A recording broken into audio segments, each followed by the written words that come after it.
আসসালামু আলাইকুম প্রিয় দর্শক, গতকালকে আমি ঢাকা রিপোর্টার্স ইউনিটিতে মঞ্চ ৭১-এর গোলটেবিল বৈঠককে কেন্দ্র করে যে মব ভায়োলেন্স হয়েছিল সেটা নিয়ে কথা বলেছিলাম এবং তখন পর্যন্ত কালকে যখন আমি এই প্রোগ্রামটা করি আর কি, তখন পর্যন্ত কিন্তু যাদেরকে পুলিশ আটক করে নিয়ে গিয়েছিল আমার ধারণা ছিল তাদের নিরাপত্তার জন্যই তাদেরকে নিয়ে যাওয়া হয়েছিল এবং পুলিশ নিজেও সেরকম কথা বলেছিল, তাদের নিরাপত্তার জন্য তাদেরকে নিয়ে যাওয়া হয়েছে। কিন্তু পরে আমরা কি দেখলাম, গভীর রাতে জানতে পারলাম যে তাদের সবাইকে সন্ত্রাস দমন আইনে গ্রেপ্তার দেখানো হয়েছে। তারা নাকি দেশে একটা বিশৃঙ্খলতা সৃষ্টি করার চেষ্টা করছে, তারা নাকি এই অন্তর্বর্তীকালীন সরকারের পতনের জন্য নানা ধরনের ষড়যন্ত্র করছে। তাদের লেখায়, তাদের বইয়ে, তাদের কথায় তারা নাকি এই সরকারের বিরুদ্ধে ষড়যন্ত্র করছে। এই ধরনের মামলা আমরা আগের সরকারের আমলে, যে সরকারকে আমরা ফ্যাসিস্ট সরকার বলতাম, সেই হাসিনা সরকারের আমলে প্রায়ই দেখতাম। কাউকে একজন ধরে নিয়ে আসলো বিরোধী দলের, তার বিরুদ্ধে তারা এই ধরনের মামলা দিয়ে দিত। সেই মামলার ঘটনাগুলো মানুষকে বিশ্বাস করতো না। এখন এই সরকার, যে সরকার আমাদের আন্দোলনের মাধ্যমে গঠিত হয়েছে, যে সরকারের কাছ থেকে আমরা ঐক্যবদ্ধ জাতি গঠনের প্রক্রিয়া আশা করেছি, তারাও সেই একই ভাষায় কথা বলছে। আপনারা হয়তো বলবেন, না এটা তো সরকার বলছে না, পুলিশ বলছে। হ্যাঁ, পুলিশ কি সরকারের অংশ নয়? অংশ। তাহলে বলবেন এটা তো ফ্যাসিস্টদের পুলিশ বলছে। না, বিষয়টা হলো এই সরকার যা বলছে পুলিশ সেটাই কেবল প্রতিধ্বনি করছে। 12 ঘন্টা তাদের আটকে রেখে তারপরে মামলা নেওয়া হয়েছে। যাই হোক, এই সমস্ত কথা আমি বেশি লম্বা করতে চাই না। এই কারণে অনেকে হয়তো বলবেন আমি কোনো একটা পক্ষ নিচ্ছি। আমি এই পুরো ঘটনাটা আপনাদেরকে আরও একবার স্মরণ করিয়ে দিতে চাই। আমি নিজে কিছু বলতে চাই না। এই ঘটনার প্রেক্ষিতে এই যে মামলা হলো, মামলা হওয়ার পর তাদেরকে আদালতে নিয়ে যাওয়া হলো। লতিফ সিদ্দিকী সাহেব দেখেন, উনি কিন্তু আদালতে কোনো উকালতনামাতেই সিগনেচার করেন না, মানে কোনো উকিলও উনি ওনার পক্ষে নেন নাই। কেন নেন নাই? উনি বলেছেন এই আদালতের উপর আমার কোনো আস্থা নাই, এই আদালত সরকারের আজ্ঞাবহ আদালত, কাজেই এখানে আমি জামিনের জন্য আবেদনই করব না। ওনার মধ্যে কিন্তু এ ধরনের আচরণ আমরা আগেও দেখেছি। উনি কিন্তু ম্যান অফ প্রিন্সিপাল আমি মনে করি, এবং এই কারণেই আওয়ামী লীগ সরকার কিন্তু উনি মন্ত্রী থাকাকালে ওনাকে কিন্তু বাদ দিয়ে দিয়েছিল, এমপিগিরি বাদ দিয়ে দিয়েছিল, এমপি পদ থেকে বহিষ্কার করেছিল এবং ওনাকে জেলে পর্যন্ত নিয়েছিল আওয়ামী লীগ সরকার। এরকম লোক যা বলার তাই বলেছেন। আইনের অধ্যাপক হাফিজুর রহমান কার্জন উনি আরো উল্টো বলেছেন যে এই সংবিধানকে আমরা রক্ত দিয়ে হলো রক্ষা করবো, এটা মুক্তিযুদ্ধের সংবিধান, এই সংবিধানের বিরুদ্ধে যে ষড়যন্ত্র হচ্ছে সেটাকে আমরা রক্ষা করব। এই কথাটা কালকে গোলটেবিল বৈঠকে উনি বলেছিলেন। মনে রাখবেন, সংবিধান বিষয়ে উনি বিশেষজ্ঞ। উনি বলছেন যে সংবিধানকে ধ্বংস করার চেষ্টা করা হচ্ছে।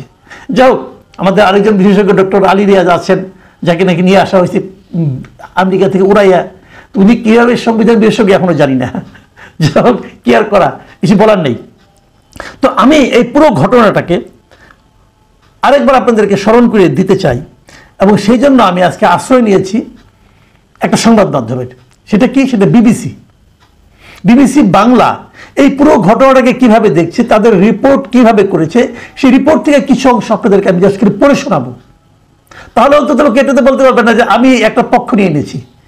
কাজে আমার উপর দায়টা চাপানো যাতে না যায়, আমি যাতে কোনো পক্ষ নিয়েছি এই অভিযোগ কাউকে কষ্ট করে করতে না হয়, সেজন্য আমি বিবিসি বাংলায় এই পুরো ঘটনাটাকে কিভাবে তারা বিবৃত করেছে সেটা আপনাদের সঙ্গে একটু শেয়ার করতে চাই।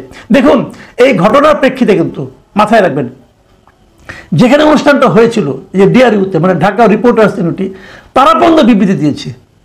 তারা বিবৃতি দিয়ে বলেছে যে এই ঘটনা তাদের জন্য খুবই লজ্জাজনক, এবং বলছে ডিআরইউতে কখনো এই ধরনের ঘটনা, এই ধরনের মবের ঘটনা ঘটে নাই। এবং তারা ডিআরইউ কর্তৃপক্ষ কিন্তু যারা মব করেছে তাদেরকেই কিন্তু তারা সমালোচনা করেছে। যাই হোক, আমি এখন বরং বিবিসির রিপোর্টটা আপনাদেরকে একটু পড়ে শোনাই। পুরোটা পড়বো না, কিছু কিছু অংশ আপনাদেরকে আমি পড়ে শোনাই। বিবিসি রিপোর্টে বলা হয়েছে, আপনারা শুনুন, যে হেনস্থার শিকার ব্যক্তিদের বিরুদ্ধেই পুলিশ যখন বাদী হয়ে সন্ত্রাসের অভিযোগে মামলা করেছে, এ নিয়ে নানা আলোচনা সমালোচনার মুখে পুলিশ দাবি করেছে সুনির্দিষ্ট অভিযোগের ভিত্তিতেই তারা ব্যবস্থা নিয়েছে। তবে মব বা দলবদ্ধ বিশৃঙ্খলা সৃষ্টি করে যারা হেনস্থা করেছে তাদের বিরুদ্ধে ব্যবস্থা নিতে হলে কাউকে অভিযোগ আনতে হবে বলে পুলিশ বলেছে। ঢাকার শাহবাগ থানার ভারপ্রাপ্ত কর্মকর্তা মোহাম্মদ খালিদ মনসুর বলেন, পাবলিক বা কেউ একজন অভিযোগ করলে তাকে বাদী হয়ে মামলা করতে হবে।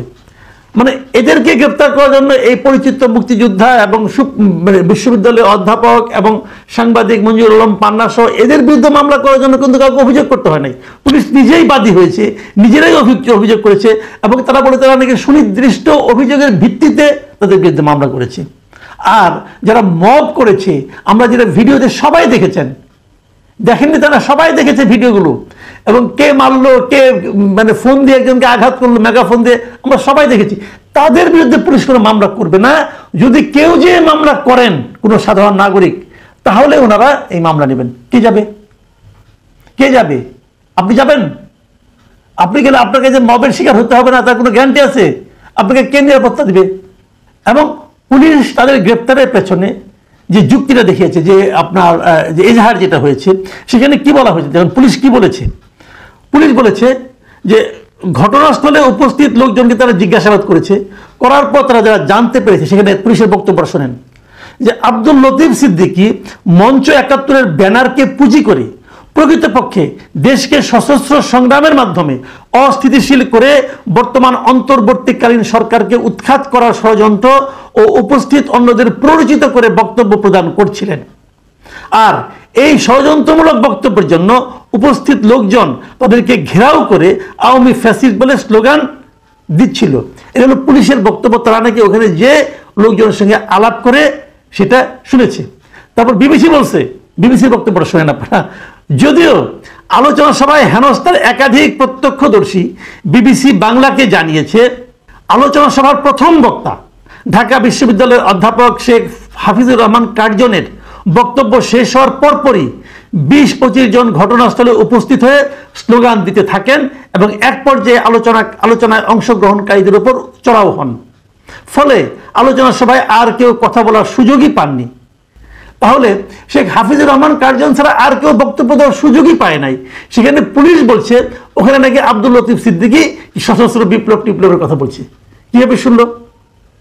পুলিশকে আমরা চ্যালেঞ্জ করে বলতে চাই, এই জনাব পুলিশ, আপনারা আব্দুল লতিফ সিদ্দিকীর বক্তব্যের একটা ভিডিও দেখান তো ভাই, একটা সিম্পলি একটা ভিডিও দেখান যেখানে নাকি লতিফ সিদ্দিকী কি বলছে এটা দেখা যাচ্ছে। পারবেন? পারবেন না। কিন্তু এই মব সৃষ্টিকারীরা কি কি করেছে তার সমস্ত ভিডিও কিন্তু সোশ্যাল মিডিয়ায় আছে। আপনাদের তারপরেও মনে হলো লতিফ সিদ্দিকী যে কথা বলেননি, বলার সুযোগও পাননি, দাঁড়াতেই পারেননি, মাইক্রোফোনই হাতে নিতে পারেননি, সে এই সমস্ত কথা বলেছে বলে আপনারা দাবি করছেন। ভাই, আপনাদেরকে লজ্জা শরম বলতে কিছু নাই। আপনারা যেটা বলছেন মানুষ তো দেখছে, সোশ্যাল মিডিয়ায় এখন সব পাওয়া যায়। ঘটনা যখন ঘটছে তখনই সোশ্যাল মিডিয়ায় সব চলে এসেছে। অনেক লোক সেখানে ছিল, তারা মোবাইলে রেকর্ড করে দিয়ে দিয়েছে। পুলিশ এই কথাগুলো যে বললো, পুলিশের এই কথাগুলো মানুষ কি মিলিয়ে নিতে পারবে? তাহলে আপনাদের ব্যাপারে মানুষের মনে ধারণাটা কি দাঁড়াবে? একটু লজ্জা পান, অত উচিত তাই নয় কি?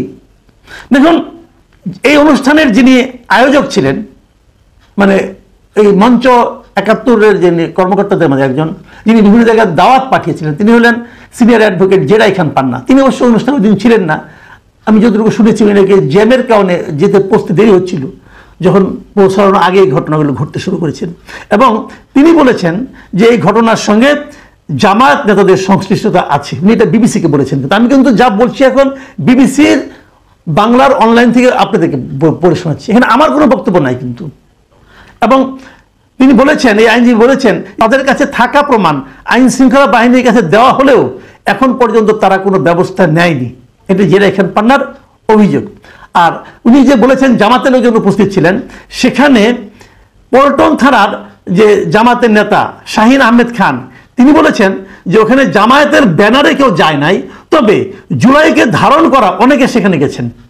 তার মানে জামাতের লোক যদি যায় থাকে সে নাকি জামায়াত হিসেবে যায় নাই, জুলাইকে ধারণ করার বলে গিয়েছেন। ভালো কথা। ওখানে আরো অনেক উপস্থিত ছিলেন। সাবেক সচিব আবু আলম মোহাম্মদ শহীদ খান উপস্থিত ছিলেন, তাকেও কিন্তু বিবিসি জিজ্ঞাসা করেছেন এবং উনিও কিন্তু একই ধরনের কথা বলেছেন যে কার্জন সাহেবের বক্তৃতা শেষ হওয়ার পরপরই সেখানে কিন্তু তারা ওই মবকারীরা ঢুকে পড়েছিল। ওখানে থাকা একজন সাংবাদিকের বক্তব্য, সাংবাদিকের বরাতে বিবিসি নিউজ বলছেন যে হেনস্থাকারীরা সেখানে ঢুকেই লতিফ সিদ্দিকীকে ঘেরাও করে কুরুচিপূর্ণ স্লোগান দিতে থাকেন। এমন সময় ধারণ করা বেশ কিছু ভিডিওতে দেখা গেছে পেছন থেকে একজন তাকে ধাক্কাও দেন। ওই প্রত্যক্ষদর্শী সাংবাদিক জানিয়েছেন নিজেকে জুলাই যোদ্ধা দাবি করা ওই ব্যক্তির নাম সম্ভবত আল আমিন ছিল, এবং এর পরপরই কয়েকজন উত্তেজিত হয়ে একটি চেয়ার ভেঙে ফেলে এবং ব্যানার ছিঁড়ে ফেলে। তারপর ধাওয়া দিয়ে একজন মুক্তিযোদ্ধার গলা চেপে ধরেন আর একজন মারধর করে তার পাঞ্জাবি ছিঁড়ে ফেলেন। আরেকটা ভিডিওতে দেখা যায় যে হ্যান্ড মাইক দিয়ে একজনকে আঘাত করতে দেখা যাচ্ছে।